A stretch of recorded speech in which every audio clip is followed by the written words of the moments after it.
going on, guys? It's Matt from the Lakers Brotherhood, and as we all know, the Lakers got embarrassed in Game 1, suffering a blowout loss. But with that being said, it is just one game, and they could definitely still turn it around, but it's going to take a major adjustment for the Lakers. So in this video, I want to talk about the three main reasons the Lakers lost Game 1, and how if we can make these three adjustments, we could still win this series. Now, the first adjustment we have to make, I actually thought was the biggest swing factor in this series, meaning I thought it could go either way, and was going to be crucial in deciding the outcome of each game, and that's role player shooting. And as we all saw, it wasn't even close. It was complete domination by the Timberwolves.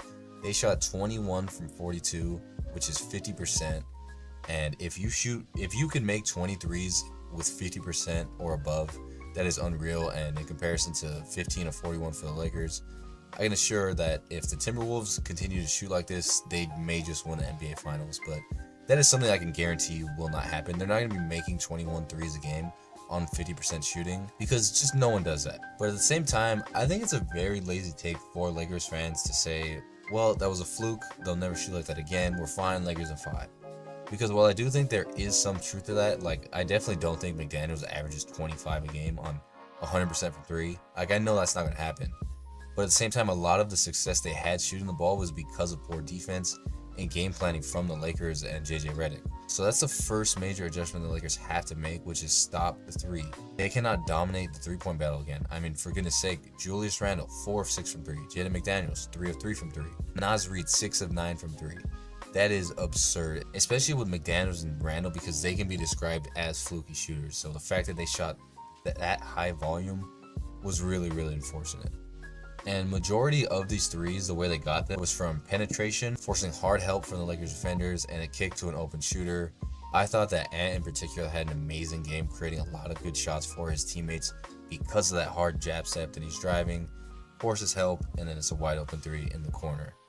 But in my opinion, I think that if you're forced to help on Ant and it leads to a driving kick where you get a somewhat contested 3 from a guy like McDaniels, even Alexander Walker, Julius Randle, and you're closing out on them, that I can live with. But what's incredibly frustrating and overall dumb game plan was continuously leaving Naz Reid open.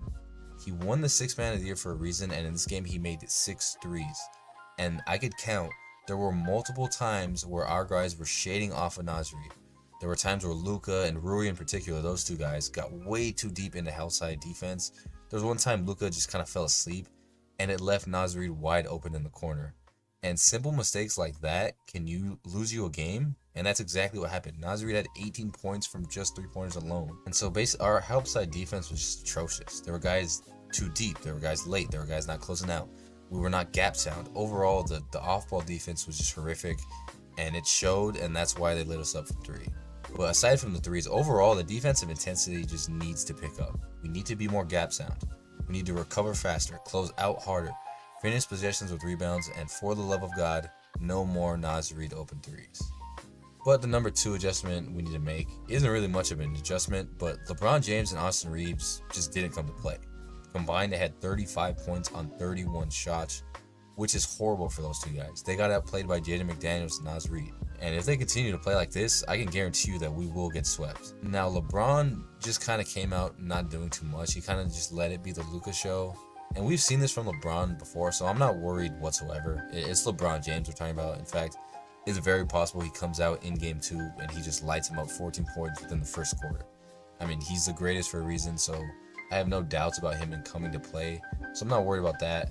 But what I will say is I did not like a lot of his takes in this game. Him and Rui continuing to go at the rim against Rudy Gobert was one of the most frustrating things in the game. But I will get into that later. As far as Austin Reeves, he just looked like he was not ready at all. I don't know if it was the playoffs, but he did not have any sort of rhythm. He had really silly turnovers. He was short on a few floaters, which he's usually money on. He was passing up 3s. He just didn't look like Austin Reeves. He didn't look like the guy that averaged 20 points a game on the season. And if we're going to win this series, we are going to need that guy. But the number 3 adjustment, I thought that the offense approach in this game was just terrible. I thought that the only thing that worked well was Luka Doncic. Outside of that, it just wasn't good basketball. I mentioned earlier, Rui and LeBron challenging the bigs at the rim was one of the worst percentage looks that we could get, and we got it multiple times, which a lot of times actually led to a transition basket for the Timberwolves.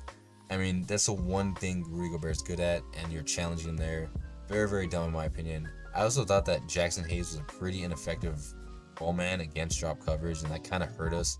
If he's not providing the vertical spacing that we need, then it's going to be really tough to score points.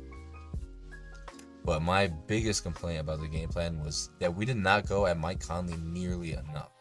Conley logged 22 minutes in this game, and if he plays that same amount in game 2, I want 22 minutes of him being involved on defense. Now, let me be clear. I'm not saying we need to ISO him every single time. Now, if he ends up on the big 3, yes, absolutely do that.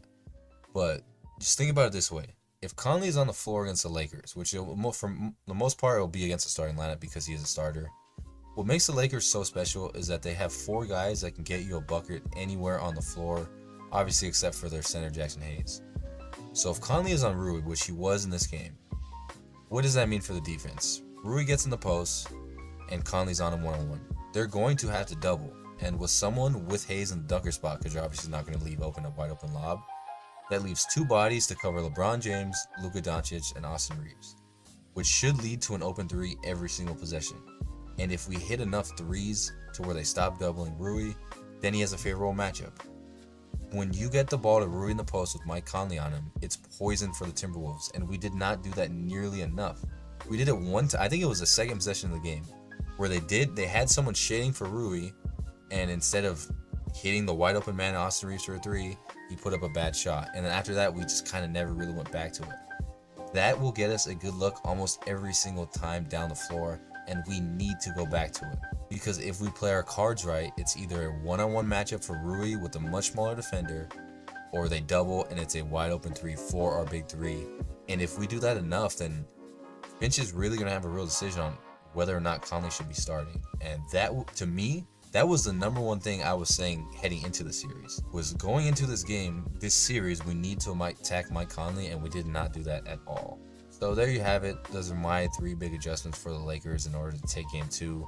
They have to limit open 3s and win the 3-point battle. So guys like Finney Smith, Vincent, they're going to have to make some 3s. Reeves and LeBron have to play like themselves, which is 2 of the 4 best players on the court. And lastly, work to your strengths on offense and exploit their weaknesses. No more driving on Gobert at the rim. Make Conley have to defend. And of course, continue to feed Luka. And honestly, the more I watch film, the more I believe as long as we can do these things, we can still win the series. It's just one game. But without question, game 2 is a must-win, and me and my brother Ryan will be back after that game for more analysis, hopefully breaking down a Lakers victory.